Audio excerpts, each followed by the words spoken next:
Welcome to the world. According to Mr. Rue, thank you for stopping by. Seriously, I appreciate it. Now, quick disclaimer, everything you hear here is based on my personal views and beliefs. So if you find yourself disagreeing, that's totally fine. Just keep it respectful.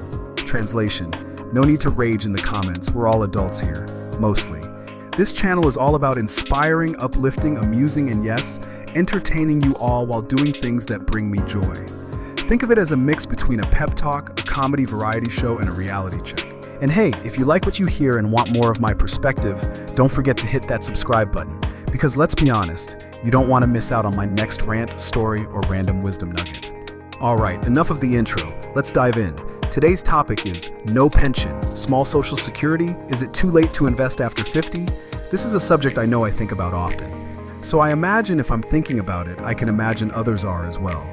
If you're over 50 and looking at your retirement account with a knot in your stomach, you aren't alone. Maybe the kid's college, a mortgage, or just life got in the way. Now you're looking at Social Security and realizing it might not be enough, or it might not be there in the way you hoped. Here's the truth. You cannot fix the last 30 years, but you can do a lot with the next 15.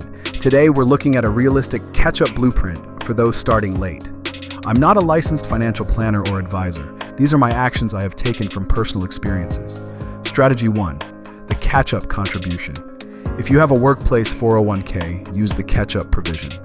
In 2024-2025, that's an extra $7,500 on top of the standard limit. Even if you can't hit the max, every extra $100 you divert now is a tax-free gift to your future self. Strategy 2. Radical expense auditing.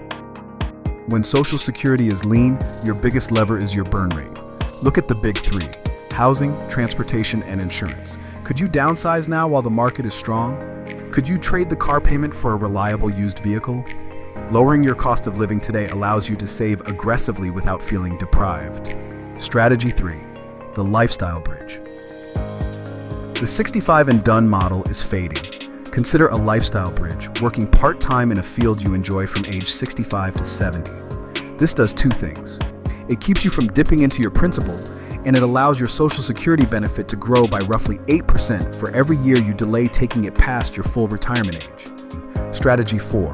Invest in your human capital. If you're worried about your nest egg, invest in a side skill now.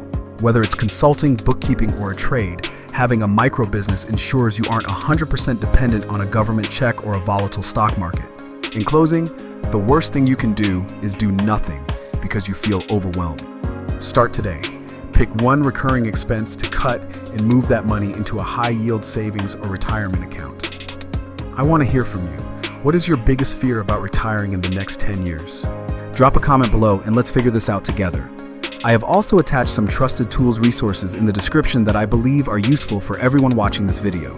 Feel free to rewatch this video from time to time because we all need a reminder to help us navigate through this thing called life.